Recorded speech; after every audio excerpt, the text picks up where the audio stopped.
Alright, welcome back anyone who saw my last review of Uncharted in a completely spoiler-free environment. I'm Keegs, and now we're going to get into talking about all of the spoilers, so be warned. If you are looking for a spoiler-free review, though, you can click up here, and it should take you to my review of the spoiler-free version. But for now, we are going to get into Uncharted. That being said, I'm not 100% sure if this has any spoilers for the video games. I think it's a pretty loose adaptation, so I think you're okay there. But as much as I wanted to, I just haven't gotten time to get around to any of the Uncharted games, even though it does look like a really fun series, and maybe now after seeing this, I will hop in there. Starting off, I really love the beginning when Nate is a bartender, and he is essentially playing this girl who just thinks that she's clearly better than him in every sense, and ends up stealing her bracelet very smoothly, might I add. And he has that trick with the lighter, though it's kind of funny because sometimes that lighter doesn't work when he really needs it to. So, I feel like it's just low on fuel, man. Just go refill it. But, anyway, getting back to his pickpocketing and thievery, I just want to know, how does someone get so good at stealing from people that they don't even notice that they're being taken from, but have no idea when it's being done to you? I mean, it happened at least twice off the top of my head, maybe 3 times, where someone stole something from him and he had no idea until Mark Wahlberg's character Victor pointed it out, and then he had to go hunt them down. It just seems like if you have that much practice doing it, you would pretty quickly pick up the signs of when it happens to you. One of the things that I really enjoyed that is kind of funny is that there was so much betrayal in this movie. Everybody was double crossing everybody else, but it was not taken personally pretty much ever. I mean, for example, when Nate is in the auction and he gets caught essentially, and Victor just says, adios, have fun. He goes over to the car. When he gets to the car, he finds Nate in the car waiting for him, and there's not really any animosity. He was just like, hey man, what the heck? And then he was like, that's just part of the game. So Nate just went with it, and he was like, okay. And then they started joking or whatever, and they're let's go. So it was kind of funny to me. And that happened a few times where after every time they're betrayed, they're just like, oh, you got me, good job. And there's no, I guess you could say Braddock's character was a little pissed from a off-screen betrayal, but everything in the movie just didn't feel that way. It just kind of felt buddy-buddy, and they were totally fine with being betrayed, which was just kind of a funny aspect. It was pretty much the same situation with Chloe, and she ended up betraying Nate, 3 times off the top of my head. The first time when they're at the beginning of the church and she steals the cross and runs away, and then the second time, she pulls a gun and steals the map. And then the third time, she steals the coordinates. I mean, I'm glad Nate finally learned by the end and swapped the coordinates out. But the second time was just crazy to me because he literally saved her life not even 5 minutes prior to that from drowning to death. And then she pulls a gun on him. I mean, that act didn't even buy him a 1 day of loyalty. That's brutal. Also, if you think about it, Chloe didn't actually do anything once they fell out of the plane, I mean, they fell out of the plane and she kind of saved Nate by telling him to jump to that one crate. Then they go on the water. Then they go back to the hotel. She steals the coordinates and leaves. And she's basically never heard or seen from again. I mean, she's seen very briefly on a boat. And that's it. She didn't even show up for the cutscene. I thought for sure at the end she was going to show up at the cutscene and try and betray him out of another thing just for, a cliche fourth end credits. But yeah, so I guess she didn't really do much after that. I thought she was going to have a bigger role in the end of the movie, but nope. I actually thought it was hilarious in the auction scene when Nate was like, I can't understand a word you're saying, dude, because he had such a thick accent. And I have so many friends that have such trouble with accents, and I could see them now being like, where are the subtitles? Before they get to that line where it's supposed to be deliberately hard to understand. But I thought that was hilarious. Also in the auction, I thought it was crazy how easy Victor stole that cross from the staff, where he just put on a red coat and was like, hey, I'm going to take that over to so-and-so. And the guy just handed over, no questions asked, just like, here you go. But then he got caught by Braddock at the end of that scene, and I have no idea why she didn't kill him there. I guess you could say she had a sweet spot for Victor because she killed the Moncadas without hesitation.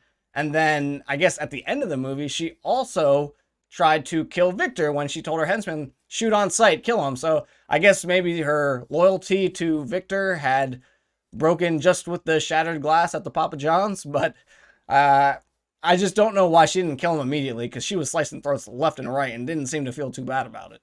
Also, the scene where she killed Antonio Banderas really caught me off guard. I was not expecting that, because I thought what was kind of going to happen was Chloe was going to turn to the bad side now after she revealed herself to be like a double agent. Now she gave them the map, and now she was going to be the villain. And I thought this was going to push Prudence to start trying to work with Nate and Victor more. But nope, they made her even more diabolical than Chloe and ended up killing Antonio Banderas. And then Chloe kind of went back to Nate and Victor, but just enough so that she didn't get killed, I guess. And I guess she never really went back to them at all. But anyway, also a side note, Tati Gabrielle, I believe, is the actress that played Braddock, and she plays in this movie the exact same character as Prudence from The Chilling Adventures of Sabrina, if you've seen that, even down to the exact hairstyle. When Nate, Victor, and Chloe were in the bottom of the church too, and Nate was like, yo, nuns are going to be here, and they kind of start making fun of him for being scared of nuns. I thought for sure a nun was going to show up at some point and essentially give the whole crew a reason to fear nuns. And I thought that would have been a little bit funny for them, for Chloe and Victor to also start fearing nuns and be like a little trope throughout the show. The fighting on the ship with the helicopters carrying them, I thought was really fun. I could only think of Pirates of the Caribbean music in my head when they were doing it, but I thought that whole sequence was really great.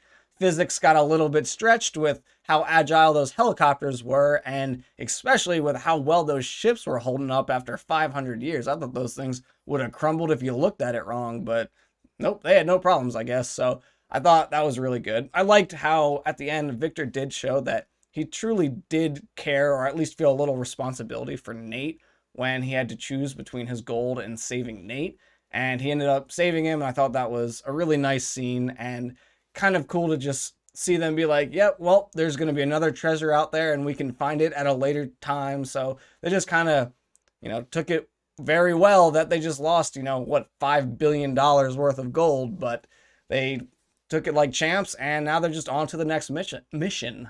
The postcard thing was pretty cool where he had the message underneath, but I really can't believe that Nate had never tried that before, because that was the thing he always did with his brother when his brother gave him notes, was do the lighter thing. So, I mean, maybe he tried it on a few postcards and nothing happened, so he stopped trying, and it was only on that later postcard that his brother actually wrote a secret message. So I guess that could have been the case, but at least for the first few postcards, you would have assumed that he would have tried that trick, since that's literally all his brother ever did to him. Speaking of the cards, though, his brother was writing at the cell at the end of the movie, and where did he get that postcard from? Is he sending those out? Are the guards taking them to the post office? Are the guards giving him postage for it? I don't understand how he's getting those postcards, but I mean, that's not really important. Maybe he's just writing as like a little diary to himself, putting it in a bottle and throwing it into the ocean and hoping Nate finds it. I don't know, but I'm interested to see if the postcard he's writing currently ever ends up with Nate, because then I'm really going to have questions as to who mailed that out for him. I loved seeing the cameo for Nate, the voice actor for the video game, come in and say, yeah, I did something like that once. And, Nate, Tom Holland, and Chloe look at each other and they're like, okay, yeah, whatever, dude. But I thought that was, if you're going to work in a cameo, I thought that was a really, really funny one. And it was great for the audience that knows the voice actor for it. And I definitely appreciate those kind of cameos in movies like this. I really love movies that are such like scavenger hunts like this movie was, where it's very similar to National Treasure, where they're just going all over the place and looking at these old ancient things and opening up keys and doorways that no one's ever done before. I think that's something people kind of think about a lot, is like, oh man, this is so old, I wonder if there's any secrets in it. So these kind of movies are really fun, and I definitely appreciated this movie and how they did it a lot. And I also think that The scenery was really good. I liked the cinematography of how they shot the islands and from scene to scene to scene, and there was like hardly any downtime, but the downtime they did give you when they were drinking and having fun and having kind of a good time was refreshing, because it was such a fast-paced movie that it really needed those kinds of downtimes where they're just kind of hanging out doing their thing. I also thought Tom Holland did a great job as Nate, and a young Nate, and I mean, he looked great in the role, I thought, and I'm interested to see where it goes and like what their next mission is going to be, because we'll see if his brother finds a way to reach out and say like, hey, I'm alive, I'm trapped, and then it puts them on a mission to go try and find his brother. And I think that would be really interesting, because we didn't really hear his brother never talked as an adult in this, right? He talked as a kid at the beginning of the movie, but then never again. We just saw him in a cell at the end. So I kind of wonder what his take on life is at this moment, and why he never ended up going back for his brother, because clearly Nate is older by this point. He should have been on the missions, I feel like, for at least a few years at this point. But I just don't, I guess we don't know exactly how long it's been since he disappeared and went missing and Victor left him to get captured. I had a blast with this movie though, and I absolutely cannot wait for the next installment of this series. I think it's definitely going to get one because it's set up a sequel and it was good. So I think it's definitely well deserved for a sequel. Let me know down in the comments though, did you see it? What did you think about it? And is the plot line in this story the same as any of the plot lines in any of the games? I would be very interested to know that. And I'm probably going to have to pick up one of these games now because it looks really fun. And they kind of had like scenes in here in this movie where he's like jumping from ledge to ledge. And it almost looks like same exact video game mechanics of how you kind of platform in these open world games, which I thought was really cool. But anyway, I hope you've enjoyed this spoiler talk. I'm Keegs, and I hope to hear from you guys. I will catch you all in the next one.